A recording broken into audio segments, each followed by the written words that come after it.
है ना. ह्युमस कसा बनवायचा शेतांमध्ये. आता काही शेतकरी आहेत की आपल्या खिशाच्या अभावानुसार 4 ट्रॉली शेणखत, 5 ट्रॉली शेणखत ह्या गोष्टी टाकतो.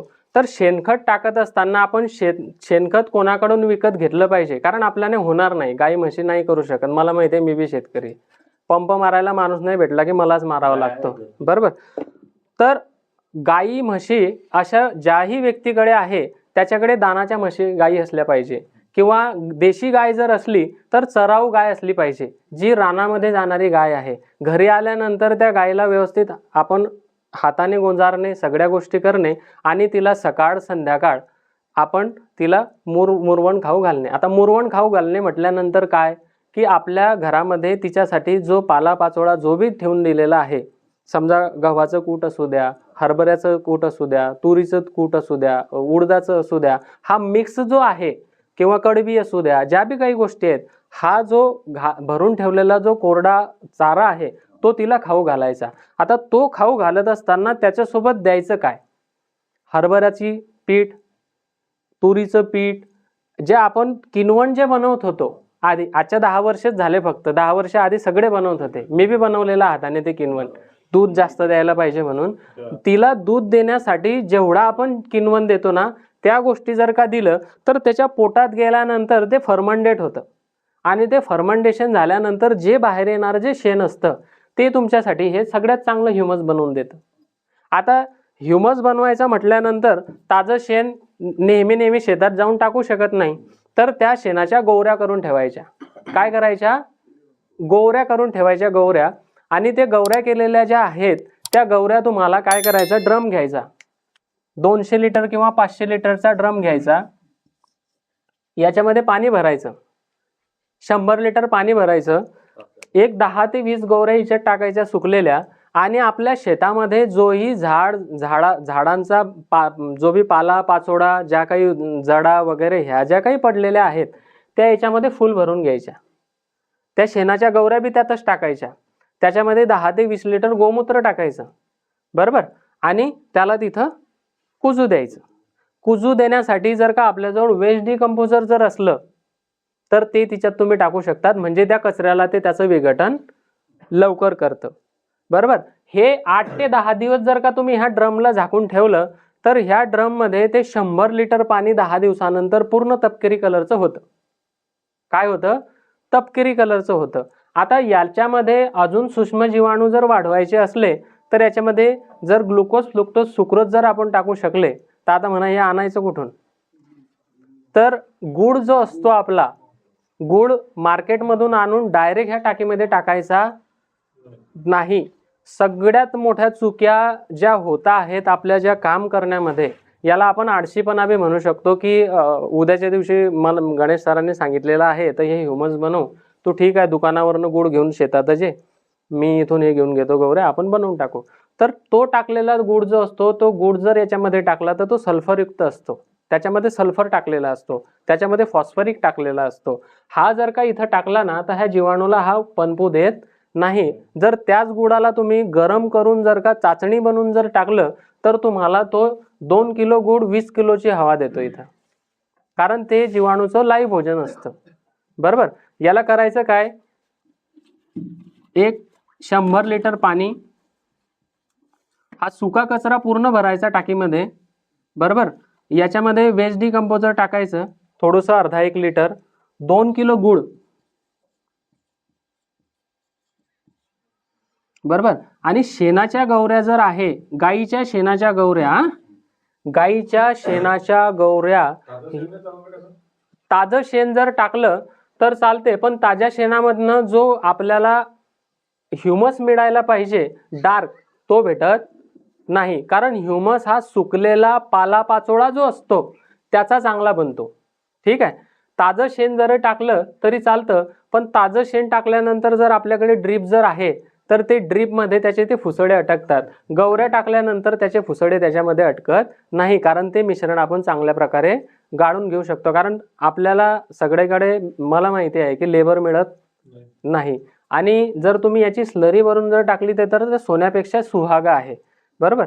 शेणाच्या गवऱ्या ज्या आहेत ह्या 20 ते 25 तुम्ही टाकू शकतात. आता 20 ते 25 म्हटल्यानंतर गौरी ही चांगली असली पाहिजे, नाही तर गौरी हेवी आहे, बरोबर, नाही तर ते घेऊन येतील ते कंडी इथू म्हणतील बनवलाय साहेब, बरोबर. मोठी शेणाची गौरी असली पाहिजे. त्या 20 ते 25 गौऱ्या, हा गुळ आणि वेस्ट डिकम्पोजर ह्या सगळ्या गोष्टी टाकायच्या आणि याला खालच्या बाजूला इथं नळ बनवायचा, नळाची तोटी द्यायची खालच्या बाजूला आणि ड्रमला थोडंसं हाईट वरती ठेवायचं, म्हणजे जेणेकरून तुम्हाला ते घेता आलं पाहिजे.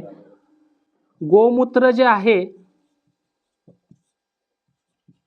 ते 10 लिटर टाकायचं. किती? 10 लिटर. म्हणजे तुमचा याच्यापासून जो ह्युमस मिळतो हा अतिउत्तम आणि चांगला मिळतो. हे लाल पाणी जे आहे, तुम्ही 1 एकरासाठी, हे घरचं काम आहे आपलं.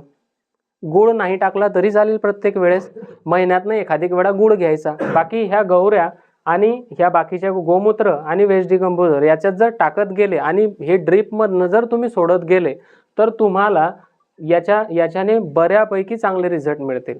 आताच्या टायमाला झालेलं काय आहे, तुम्ही मला विचारत होते, ते ट्रेस येत आहेत झाडावरती, बरोबर, कारण दिवसाचं तापमान वाढलेलं आणि कमी झालेलं आहे. तर अशा टायमाला झाडाच्या मुळ्यांजवळ जर का हे दिलं, हा ह्युमस जर दिला तुम्ही, तर ह्युमसमुळे होतं काय की सूक्ष्मजीव वाढतात आणि हे सूक्ष्मजीव वाढले की ह्या सूक्ष्मजीवांमुळे हवा आणि पाणी याचा वाफसा बनतो, बरोबर. हा याचा वाफसा बनला की ह्या वाफसामुळे हे जे खनिज असतात, ही जी जमीन आहे आपली, ही जी माती आहे, ह्या खनिजांमध्ये असलेले न्यूट्रिशन जे आहे ते झाडं व्यवस्थित घेतात. काय करतात? न्यूट्रिशन चांगले घेतात, बरोबर. ही लढाई फक्त एवढीच नाही आहे, हा तर नुसता बेस सांगतो आहे मी तुम्हाला, कारण याच्यामध्ये ना तुम्हाला युरिया सांगितला, ना DAP सांगितला, ना पोटॅश सांगितला, तो भरपूर लांब आहे अजून. आणि हा जर ह्युमस तुम्ही वाढवला कंटिन्युअसली तर तुमचा हा जो पर्सेंटेज आहे हा धीरे धीरे वाढायला लागतो. आणि हा जर वाढला तुमचा, तर तुमच्या पिकांवरती येणारे अनैसर्गिक जे ट्रेस आहेत, जे ताण आहेत, ते ताण तुम्हाला लवकर जाणवत नाही. म्हणजे तुमचे डिसीज जे आहेत ते 60 ते 70% रिपेअर होतात आणि प्रिपेअर्ड होतात. कारण जमीन चांगली जर असली तर तुमच्या लावलेल्या पिकांमध्ये डिसीज येत नाही, बरोबर. ह्युमस आलं लक्षात. आता हा ह्युमस जो आहे हा असा आपण घेऊ शकतो. दुसरं जे आहे शेणखत जमिनीमध्ये टाकून सुद्धा घेऊ शकतो. हा स्लरीच्या माध्यमातून झाला. तर शेणखत जे आहेत ते तुम्हाला आता लक्षात आलेलं असेल की कुठून घ्यायला पाहिजे. दानाच्या म्हशी ज्या आहेत किंवा ज्यांच्याकडे सिस्टम बनवलेली आहे, यांना खाण्यासाठी आपण चारा काय देतो ते शेणखत तिथनंच घ्यायचे आणि ते घेतल्यानंतर त्याला एक सावलीमध्ये झाडाखाली ठेवायचे. झाडाखाली ठेवल्यानंतर त्याच्यामध्ये वेस्ट डिकम्पोजर वगैरे टाकून किंवा ऊसाची मडी वगैरे ह्या गोष्टी टाकून किंवा एखादी कशा ठिकाणची माती, जंगलाची माती आपण जी म्हणतो, नाही, काही ठिकाणी काय असते की जंगलांमधल्या मात्या मिळतात विकत, 5-5, 6-6, 10-10 ट्रॉल्या अशा मिळतात. तर त्याच्यामध्ये सूक्ष्मजीव फार चांगले असतात. म्हणजे नवीन पोतची माती आपल्या शेतांमध्ये येते तर त्याच्यात मल्टी ऑर्गॅनिझम जास्त असतात. तलावातला गाळ जर टाकला तर त्याच्या तलावातला गाळ हा जो विषय आहे हा आपल्या जमिनीमधनं वाहून गेलेला वरचा ऑर्गॅनिक पर्सेंटेज आहे, बरोबर. तो जर का आपण टाकला तर तो जास्त प्रमाणात टाकायचा नाही, नाही तर जमीन चिकट होते, बरोबर. ज्या जमिनी पाणी जास्त लीच आउट करतात तर तो जो याचा गाळ जो आहे तलावातला म्हणा, धरणातला म्हणा, तो चिपड्या मुरुम जो असतो आपला, जो काही कालांतराने मातीमध्ये कन्वर्ट होतो, त्याच्यामध्ये जर तुम्ही कालवून दिला तर चिपड्या मुरुम हा खनिज घेऊन येतो. त्याच्यात पोटॅशियम असतात, कॅल्शियम असतात, सगळ्या प्रकारचे मिनरल्स असतात. आणि हे जर तुम्ही हा कार्बन जर त्याच्यासोबत दिला, कारण ही माती एकदम चिकट असते, पाणी लागतंच की, कारण आपल्या शेतातला वाहून गेलेला बायोमास कार्बनच असतो तो एक प्रकारचा. तर ह्या दोघांचं मिश्रण केल्यानंतर हे जर का शेतांमध्ये दिले तर तुम्हाला त्याचे भरपूर रिझल्ट मिळतात. ताग, ढेंच्या, बोरू ह्या ज्या काही गोष्टी आहेत ह्या तुम्ही लागवड करून जमिनीमध्ये गाडू शकतात. आता हा सूक्ष्मजीव, आता हा पार्ट येतो इथं की झाडांची मुळी, तर झाडांच्या मुळीमध्ये जे झाडं आपण लावतो, झाडं म्हणजे काय आहेत, मूग, चवळी, ढेंचा, ताग वगैरे जेवढ्या बी ह्या वेगवेगळ्या प्रकारच्या 10-15 ज्या काही ह्या गोष्टी येतात हिरवळीच्या, त्या फुल अवस्थेमध्ये आल्यानंतर, कळी अवस्थेमध्ये आल्यानंतर त्याचं रोटावेटर करून तुम्ही तिथं गाडून द्या. गाडल्यानंतर ती माती झाडांच्या आजूबाजूला टाका. ती टाकल्यानंतर तिच्यावरती जेव्हा प्रोसेसिंग होते पाण्याची आणि मातीची, तेव्हा फंगस येतात. त्या फंगस येऊ नयेत म्हणून पुढचं सेशन मी घेतो अजून, की त्याच्यासाठी आपण काय उपाययोजना केल्या पाहिजेत. कारण सगळ्या गोष्टी केल्यानंतर ही प्रॉब्लेम येणारच आहेत. मग त्याच्यासाठी आपण काय केलं गेलं पाहिजे. इथपर्यंत आलं तुमच्या लक्षात?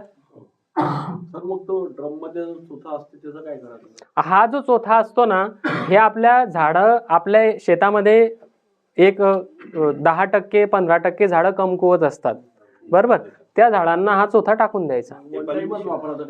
कोणता हे तुम्ही 15 दिवसातून चालवा, प्रत्येक दिवशी चालवा. कारण बघा आपल्या जमिनीमध्ये ह्युमस कमीच आहे. त्यात अजून पाणी टाकून ते डबल पाणी वापरू शकतो. नाही, हा जो आहे ना, हा जो चोथा आहे, जर आपण याला 10 ते 12 दिवस ठेवले तर ह्या चोथ्यातलं भरपूर पूर्ण कारण आपण वेस्ट डिकंपोजर टाकतो आहे. वेस्ट डिकंपोजरचं काम काय आहे, की आपण टाकलेल्या झाडाचा पालापाचोळा किंवा जे काही शेणाच्या गवऱ्या आहेत त्याला कुजवून त्याचे मल्टी ऑर्गॅनिझम्स कारण त्याचा एक आहे की हा पांढऱ्या पानाला तुमचा तांबूस कलरचा जो करतो ना, तर तो त्याचे ॲसिड्स तिथं रिलीज करतो. तो जो कलर त्याचा चेंज होतो ते ॲसिड्स असतात आणि ॲसिड्स म्हणजे हा ह्युमस असतो. तर हा चोथा तुम्ही कंटिन्युअसली तो वापरू शकतात त्याच्यामध्ये. पण आपण नव्या याच्याने जर केलं ना, काय असते, कोणतीही गोष्ट जास्त दीर्घकाळ ठेवली की ती सडते. तर त्याला जर आपण झाडांना जर टाकलं तर आपले जे कमकुवत झाडं आहेत त्याची क्वालिटी रिपेअर होते, बरोबर. म्हणजे प्रत्येक वेळेला, आणि ह्या गोष्टी काही मोठ्या नाही आहेत. ह्या तुमच्या 200-500 लिटरची जर हे टाकी तुम्ही बनवून ठेवली ना, तर तुम्हाला बाकीच्या गोष्टी करण्याची आवश्यकता पडणार नाही. म्हणजे ड्रीपमधनं आता पाणी ज्यावेळेस आपण पाणी द्यायला सुरुवात करतो ना, त्यावेळेस जर हे ह्युमस वगैरेचे जर पाणी तुम्ही दिले तर तुम्हाला मल्टी रिझल्ट्स येतील. मल्टी म्हणजे की तुम्ही म्हणणार की हे नेमकं हे जादू झाली का. पानांना क्वालिटी, चकाकी, फळाला चकाकी, ह्या सगळ्या गोष्टी येतील. आपण चकाकी येण्यासाठी सिलिकॉन काय काय मारतो, त्याला जमिनीमधून त्या गोष्टी भेटल्या पाहिजे. गोमूत्र सर आपण महिन्याला किती वापरायला पाहिजे? गोमूत्र जास्त नाही ऍक्च्युअल. आता हा गोमूत्राचा जो पार्ट आहे, मी तुम्हाला ज्या गोष्टी सांगितल्या, गोमूत्रामध्ये नायट्रोजन असतो, बरोबर. पण आपण याला ह्युमस सोबत देतो आहे, बरोबर. लोक गोमूत्र डायरेक्ट सोडतात. डायरेक्ट सोडणे आणि कोणत्या एखादी एलिमेंट सोबत देणे, दोघांमध्ये फरक आहे, बरोबर. तो वेस्ट डिकंपोजर सोबत याच्यासोबत प्रक्रिया करतो आहे. नायट्रिफिकेशन टू अमाइड फॉर्ममध्ये ह्या ज्या काही गोष्टी आहेत दोघांमध्ये, तो त्याला त्या ह्या वातावरणानुसार त्याला सेटलमेंट करतो आहे इथं. आणि हे सेटलमेंट केल्यानंतर तुम्ही ड्रिपमधनं देतायत. आता तुम्हाला जर वाटत असलं की आपण गोमूत्र जे आहे हे कमी करायला पाहिजे, तुम्ही गोमूत्र कमी करायला पाहिजे. काही काही लोकांचं कसं असतं, नियोजन जे असतं, देशी गाय जर म्हटली तुम्ही, तर देशी गायचं गोमूत्र आधीच कमी येतं. बाकीच्या तर अशा मुततात की ते असं वाटतं की बादली भरली तरी बी आता संपत नाहीये. म्हणजे त्यात बी एक अर्क आणि सार महत्वाचं आहे. हिचं 2 लिटर बी भरपूर होतं. देशी गायचं जर तुम्ही बघितलं ना, तर ते 2 लिटर बी फार महत्वाचं असतं. बाकीच्यांचं 10 लिटर बी घेतलं म्हणजे 4च्या फॅटचं दूध आणि 8च्या फॅटचं दूध, हे 3 लिटर बी पेलं तर काही उपयोग नाहीये. ते 1 लिटरमध्ये माणूस गडबड करतो. ते तशी गोष्ट आहे. तर देशी गायचं जर गोमूत्र, चरणारी गाय आहे, व्यवस्थित फिरणारी गाय आहे, जिचे खुरं घासले जात आहेत, खुरं घासले गेले पाहिजे, तिच्या अंगाला घाम आला पाहिजे, ती गाय जर असली नाही, तर गायासाठी आपण असे करतो, काही काही शेतकरी तर तिला इथल्या आरामात ठेवतात की ते अंगावर हात बी ठेवू देत नाही, फुर्र करते, तिला पंखा लावतात. तिच्यासाठी नाही आहे, तिला मेहनत करू दे, तिला कळू दे. काही काही शेतकऱ्यांना गाय चांगली ना, तो गायला असं ठेवतो की त्याच्या घरी म्हणजे कुत्र्यापेक्षा बी चांगली सोय गायची करतात. चांगली गोष्ट आहे सेवा करणे, पण इतनी बी करू नका ते मातून जाईन तुमच्या घरी. ती शेण बाहेर काढते, ते आपण जे अन्न खातो तेच अन्न खावडतात तिला. ते शेणाला हात नाही लावूयात, ते शेण थोडीच आहे. म्हणून मी शेण विचारलं तुम्हाला की शेण काय आहे. शहरांमध्ये गायी पडतात, गायीला खायला काय देतात, पोळ्या देतात, चपाती देतात, आपण जे खातायत त्या गोष्टी देतात, किंवा हरभऱ्याचा तोबरा हे देतात. आता ते किनवण म्हणलं म्हणजे तो आपल्या प्रकारचा आपली विष्ठाच झाली. ती विष्ठा उचलू शकत नाही तुम्ही, ती घाण वास करते. मी तुम्हाला शेण त्याच्यासाठीच विचारलं. शेण बी तर समजायला पाहिजे की नेमकं शेण म्हणजे काय, बरोबर. याला गाळून घ्यायचं, वस्त्रगाळ करायचा याला. वस्त्रगाळ केल्यानंतर हे ड्रीपने जातं एका एकराला. मग तुम्ही ड्रीप नाही आहे तर तुम्ही प्रत्येक झाडाजवळ 200-200 300 ml असं 1-1 लिटर टाका, काही प्रॉब्लेम नाही आहे. डायरेक्ट पाणी मिसळायचं का मग त्याच्यात काढल्यानंतर? याच्यामध्ये का हे 100 लिटर जाऊ 200 लिटर जर बनवायचं असलं तर तुम्ही त्यातलं काय करायचं, याच्यातलं पाणी अगोदर ड्रम मध्ये काढून घ्यायचं, परत तिच्यात नळी लावायची ह्याच पाण्यामध्ये. ह्या पाण्यामध्ये नळी लावली की थोडंफार हलवून घ्यायचं त्याला, परत ते पाणी तसंच बनतं. म्हणजे थोडासा कलर फिकट येईल त्याचा, पण ते जे पाणी आहे परत ते पाणी तुम्ही टाकायचं, म्हणजे तुमचं 200 लिटर मिश्रण बनून जातं. आता मेन महत्वाची गोष्ट काय आहे की हा 200 लिटरच बनवायला पाहिजे का, आपली शेती किती आहे मग त्याच्यानुसार मी 3 ड्रम बनवायला पाहिजे का 4 ड्रम बनवायला पाहिजे, तसं मग याला बनवून तुम्ही शेतांमध्ये देऊ शकता. हे जेवढं दिलं तुम्ही शेतांमध्ये तेवढं तुम्हाला त्याचा फायदाच आहे. ओलावा पाहिजे.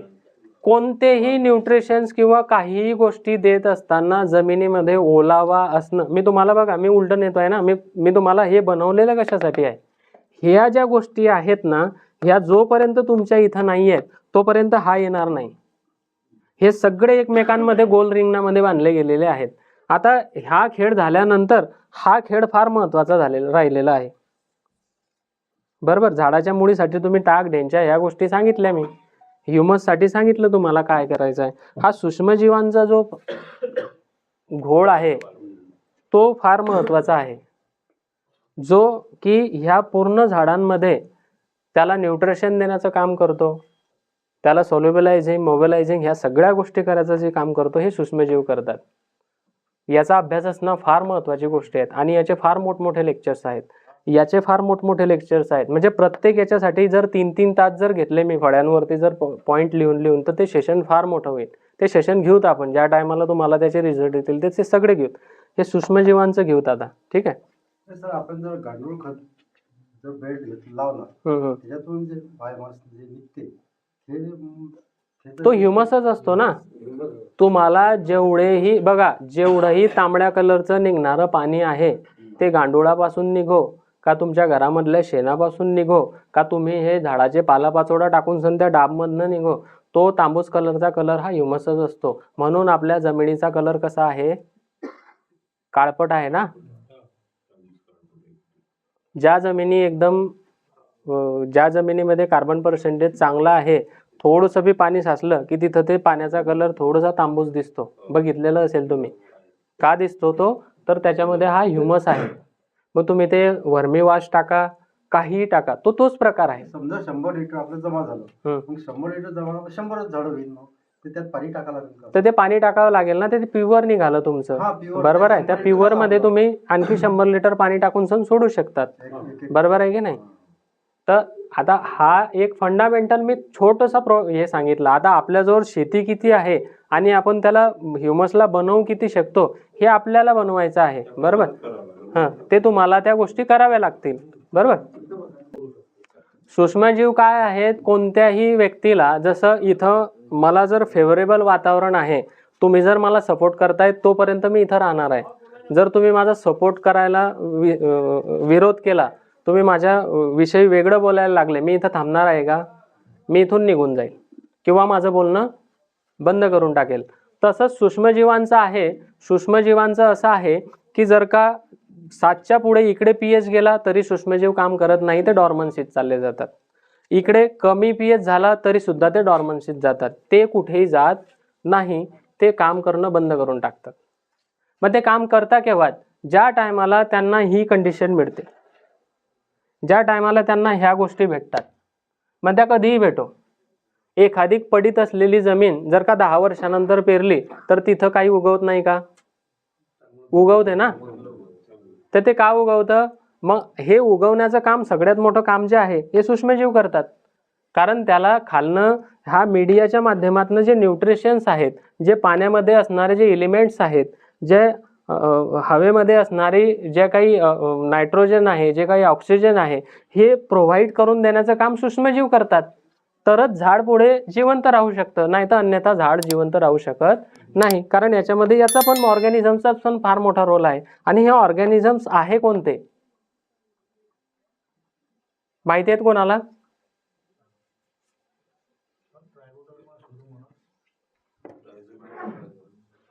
आहेत माहिती आहे हा.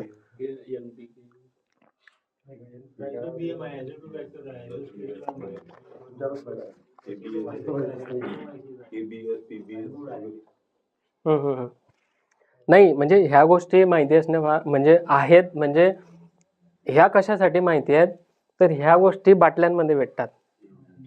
बरोबर. मी तुम्हाला ह्युमस विचारलं तर एकाला बी लक्षात आलं नाही, कारण ह्युमस विकणारी एक बी कंपनी मार्केटला आलेली नाही आतापर्यंत. बरोबर आहे की नाही. ऑर्गॅनिक कार्बन विकायला आला आता नाही, ह्युमिक ऍसिड हा वेगळा रोल आहे. ऑर्गॅनिक कार्बन विकणाऱ्या कंपन्या आल्या तो ह्युमस म्हणून सण नाही विकत आहे, कारण कान फटीत खाईन. हे सूक्ष्मजीव आपल्याला ज्या वेळेस मी सांगितलं तुमच्या लक्षात याच्यासाठी आले, कारण हे बाटल्यांमध्ये प्रोव्हाइड आहे, आपल्याला बाटल्यांमध्ये मिळतात. चांगली गोष्ट आहे ते. बघा ज्यांनीही शोध लावलेले आहेत, कारण गरज आहे तर शोध आहे. बरोबर. आणि गरजच नाही आहे तर त्या गोष्टीचा शोध लागणार कशाला आहे. बरोबर. तर गरज ही शोधाची जननी आहे.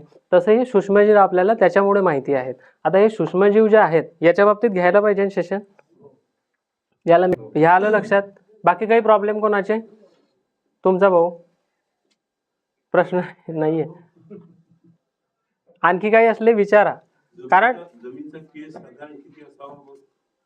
हा पण तुम्ही हे नाहीये. जमिनीचा पीएच हा 7 असला पाहिजे. पीएच ची कंडिशन असते, याचा सेंटर असतो, हा सेंटरला याला टॉलरन्स असतो.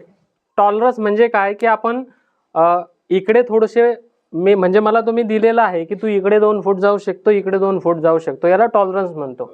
ह्याच एरियामध्ये खेळायचं आहे.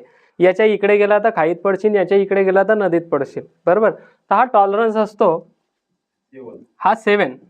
बरोबर. आता कमी किती झाला पाहिजे तर झाडं चांगले राहतील, जास्तीत जास्त किती झाला तर झाडं चांगले राहतील. तर हा इकडे 6.5 आणि हा इकडे 7.5. आता हा जो रेशो आला इथं, याच्यामध्ये जेवढे आपण न्यूट्रिशन देतो हे सगळे न्यूट्रिशन झाडं घेतात. बरोबर. आणि याच्या जर का इकडे आले तुम्ही 3-4 वरती, तर मग तुमचे जे मायक्रोन्यूट्रन्स आहेत ते मायक्रोन्यूट्रन्स ते घेत ते बंद होतो. ऍसिड म्हणजे तुमचं की ज्या टायमाला ऍसिड वाढतं त्या टायमाला ते झाडं उचलत नाही. मग ऍसिड काय वाढतं तर आपल्या जमिनीचे मी तुम्हाला सांगितलं की पावसाळ्यामध्ये जर अशी जमीन आहे, हा उंच टेमरू आहे, हा उंच टेमरू आहे, जमिनीतलं इकडचं पाणी इकडे आलं, इकडचं पाणी इथं आलं, म्हणजे इकडची बारीक माती आणि इकडची बारीक माती इथं जमा झाली, म्हणजे इथं काय होतं पाणी लवकर सुकलं जात नाही. मग तुम्ही बघितलेलं असेल आपले संत्र्याचे झाड आहेत, तर हे इथले झाडं 2 ते 3 महिने पिवळे पिवळे दिसतात. बरोबर. म्हणजे ही जमीन काय होते ऍसिडिक होते. काही कालांतराने जसा उन्हाळा पडतो जमीन सुकते त्या टायमाला सगळ्यात चांगले बहार इथंच फुटतो. बरोबर. कारण ही सुकते का तर तिथं शेतातले सगळे ऑर्गॅनिझम्स हे इथे येऊन बसलेले आहेत. बरोबर. मग इथं जमीन हे कोरडे पडायला लागतात, कारण जमिनी पाण्याचा गुणधर्म आहे की तो ज्या बाजूला स्लोप आहे, ज्या बाजूला उतार आहे त्या बाजूला पाणी वाहते आणि तिथं ते एलिमेंट्स येऊन बसतात.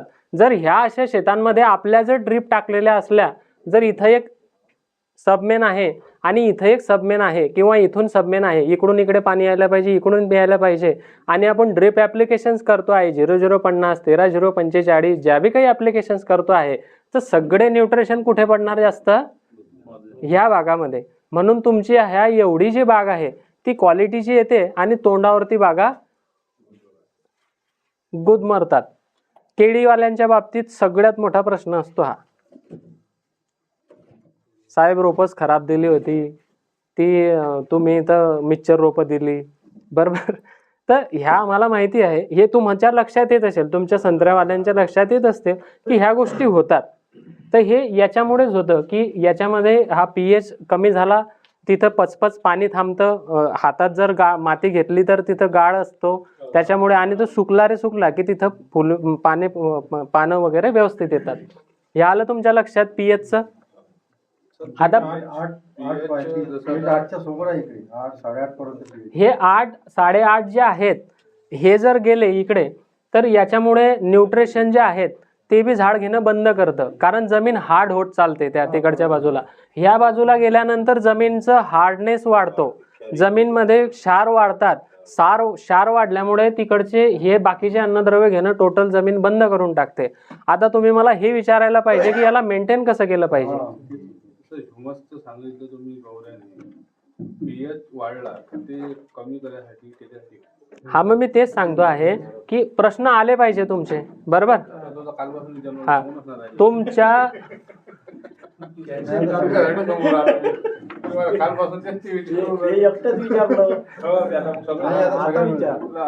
आता बघा होतं काय, हे महत्वाचा प्रश्न आहे की जमिनीचा पीएच वाढला तर काय केलं गेलं पाहिजे.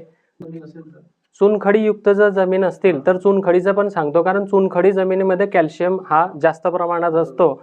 आणि कॅल्शियम काय होतो, कॅल्शियमचं प्रमाण तेच असतं की इकडे जर गेला ना तर ह्या अल्कलाईन मध्ये गेला की तो तुमच्या झिंक फेरस मॅलिब्लॅटिनियमनं झाडाला उचलू देत नाही, तिकडे गेला की तो तिकडे मॅलिब्लॅटिनियमला उचलू देत नाही. कॅल्शियम दोघांमध्ये पण तो घोळ करतो.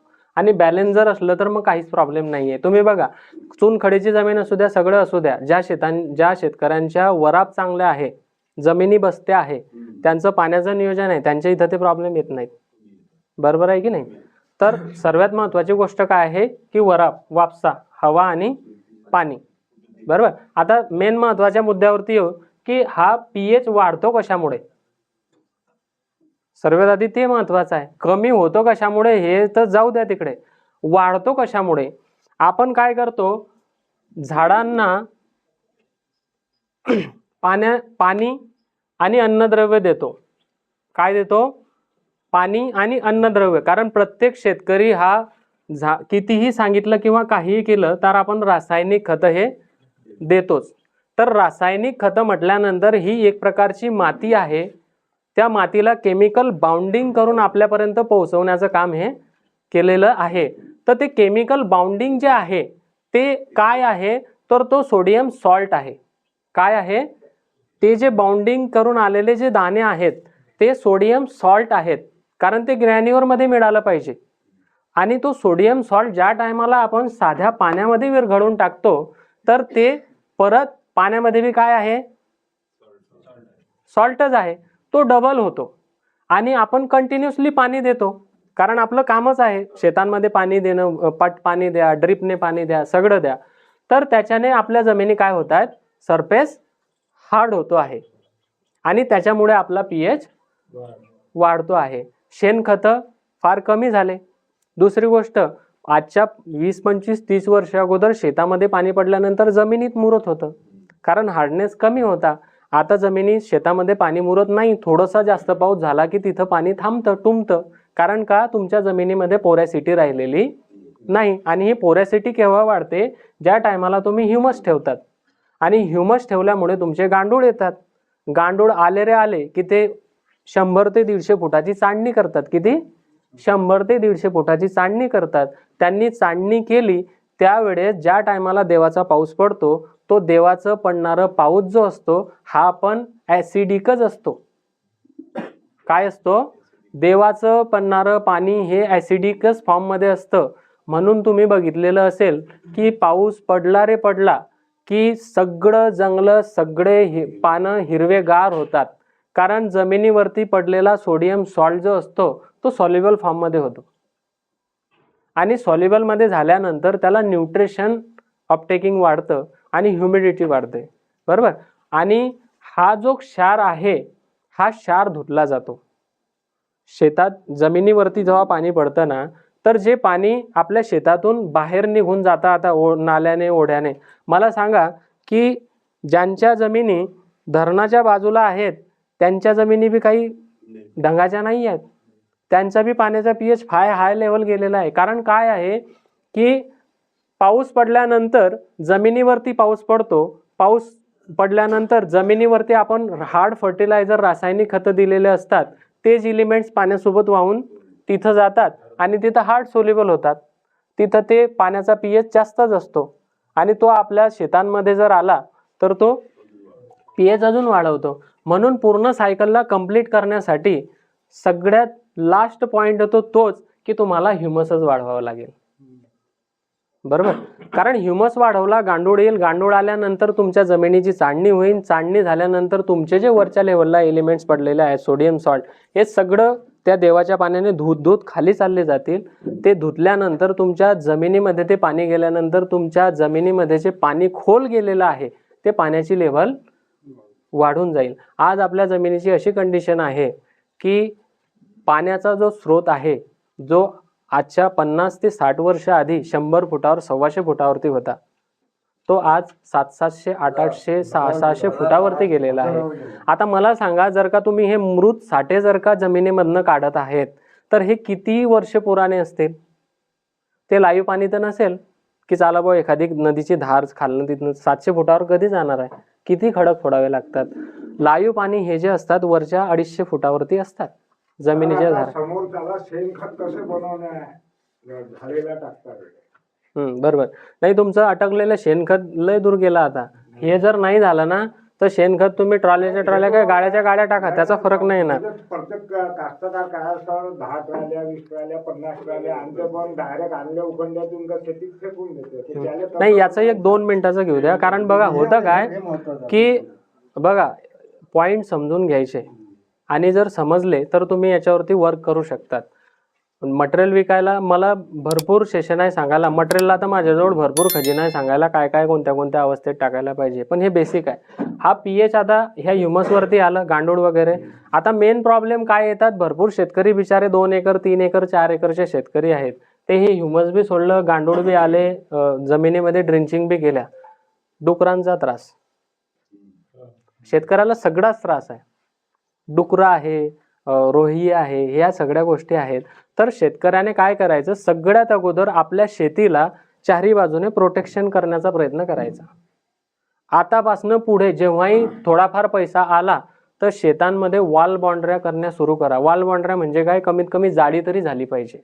कारण तुम्ही संत्र्याचे शेतकरी आहेत, तुम्हाला हॉर्टिकल्चर प्लांट्स लावल्यानंतर 30 ते 40 वर्ष कोणत्याच प्रकारचा प्रॉब्लेम नाही आहे. बरोबर आहे की नाही? आपल्याला जर झाड सुरक्षित चालवायचं आहे आणि आपल्याला जर ह्युमस चांगला ठेवला आणि झाडाला फुटवे चांगले येणार आहे, खर्च कमी होणार आहे, तर सर्वात अगोदर तुम्ही चारी बाजूला जाडी लावायला पाहिजे. तर तुम्ही ह्या गोष्टी करू शकतात. नाही तर माहिती पडलं की जमिनीमध्ये ह्युमस सोडतायत तुम्ही 1 महिन्यापासून, जमीन चांडणी व्हायला लागली, मातीचा फ्रेग्रन्स वेगळा जातो, वास येतो, डुकरं येत आहे आणि ते कोरून सण पळून जात आहेत. म्हणजे जिथं मुळा न्यूट्रिशन घ्यायला जात आहेत तिथं डुकरं सगळे फरतीफर केलं, करायला गेले काय ना उलटे झाले. तसं व्हायला नको. तर याचं नाण्याची दुसरी बाजू जी मला माहिती आहे, तर प्रत्येक शेतकऱ्याने, आता कंडिशन सगळ्यांची सारखी नसते, पण जेव्हा जेव्हा तुमच्याकडे 2 पैसे यायला गेले त्या टायमाला आपल्या बाजूशाशी बोलून आपण सगळे मिळून सण आपण थोड्याशा जाळ्या वगैरे जर लागवड केल्या, म्हणजे शेताची सुरक्षा जर केली, तर तुम्ही ह्या गोष्टीला बऱ्यापैकी पुढे जाऊ शकतात. शेतकरी करायला तयार आहेत भरपूर, पण केल्यानंतर 15व्या दिवशी 2 महिन्यानंतर 6 महिन्यानंतर त्याचं वाटोळं होतं बिचाराचं. मी बघितलेलं आहे डोळ्याने, कारण मीच सांगतो आहे ना, माझं ऐकतात. केल्यानंतर त्याची ज्यावेळेस नुकसान होतं त्यावेळेस डोळ्यातून अश्रू पडतात आपल्या, कारण मेहनत केली बिचाऱ्याने एवढी, नंतर गेलं तर तो मग म्हणतो क्लोरो टाकतो मी, आता त्याला मारतोच झालेला, क्लोरो टाकतो. संपला विषय. जेवढं बनवलं होतं ते गेलं मातीमध्ये. बरोबर. आता मेन महत्त्वाच्या गोष्टीवरती मुद्द्यावर येऊ की pH इकडे जर वाढला तर याला लगेच कसा कमी करायचा. म्हणजे आताच्या टायमाला जर आपल्याला फर्टिलायझर द्यायचे आहेत, ज्याला जे रामायण झालं ते ठीक आहे, पण जर फर्टिलायझर द्यायचे आहेत तर मी असे कोणते फर्टिलायझर दिले गेले पाहिजे की ज्याच्याने pH मेंटेन होईल आणि झाडं हिरवेगार पडतील. बरोबर. तर फर्टिलायझरमध्ये तुमचं जिप्सम जे आहे, कॅल्शियम सल्फेट ज्याला म्हणतो, ज्याच्यात कॅल्शियम आणि सल्फरचं प्रमाण मिळतं, ते तुम्ही टाकू शकता शेणखतांसोबत. दुसरं SSP सिंगल सुपर फॉस्फेट, हे तुम्ही घेऊ शकतात. ठीक आहे. याच्यामुळे तुमचा pH लेवल जो आहे तो कमी होतो. या 2 गोष्टीमुळे pH लेवल कमी होतो. आणि ह्या ज्या गोष्टी आहेत ह्या भट्टी खताच्या माध्यमातून टाकायच्या. मी ते पुढचं सेशन भट्टीचं घेतो. आणि जर इकडे pH जर कमी झालेला असला तर याच्यासाठी काय करायचं, याच्यासाठी जे चुना वगैरेचे जे प्रमाण आहेत, म्हणजे चुन्याचं मिश्रण जे आहे किंवा आपले हार्ड फर्टिलायझर जे आहेत जसं DAP, युरिया, पोटॅश जे आहेत, किंवा चिपड्या मुरमाची जी माती आहे त्या मातीसोबत ते मिक्सचर करून तुम्ही ह्या मातीमध्ये जर टाकलं तर ह्या ज्या जमिनी आहेत ह्या pH यांचा मेंटेन होऊन जातं. ओके, म्हणजे इकडच्यासाठी कॅल्शियम वगैरेची जर पूर्तता केली, हार्ड फर्टिलायझर जर डायरेक्ट टाकले तुम्ही तर त्याच्याने तो pH तिकडे वाढून जातो. आणि इकडे जर का त्याची उलटी प्रोसिजर केली की इथं हार्ड फर्टिलायझर न टाकताना तुमचे सल्फेटयुक्त खतं जर टाकले तर ते खतं टाकल्यानंतर हा pH मेंटेन होतो. ओके, सर मग आपल्याला समजा कॅल्शियमची मात्रा समजा द्यायची आहे, आपण चुन्याच्या मार्फतच देऊ शकतो ना? चुना शिजवून कडीचा चुना जो आहे तो कॅल्शियमसाठी देऊ शकतात तुम्ही. कडीचा चुना म्हणजे कॅल्शियमसाठी सगळ्यात मोठा सोर्स जो आहे, ह्युमन बॉडी असू द्या का प्लांट्स बॉडी असू द्या, त्याच्यासाठी चुना हा सगळ्यात चांगला आणि बेस्ट आहे. एकरी 2 किलो देईल. एकरी 2 किलो हा असा फंडामेंटल्स केलेला आहे की तो 200 लिटर. आता कसं आहे, प्रत्येकाच्या डोक्यामध्ये बॅरल म्हटला म्हणजे 200 लिटरच आहे, बरोबर. मग 200 लिटर पाण्यामध्ये पाणी घ्यायचं किती, त्याला 10:1 म्हणजे 100:1चा रेशो दिलेला आहे. 100 लिटर पाण्याला 1 किलो. मग त्याच्यानुसार मग आपण ते सांगतो, बरोबर. तर मोरचून घेतलं जातं, सुद्धा मोरचूनचं ड्रिंचिंग करत नाही. तो वेगळा कन्सेप्ट झाला, बरोबर. पावसाळ्यामध्ये तो मोरचूद आणि चुना जर घेतला तो वेगळा हे झाला.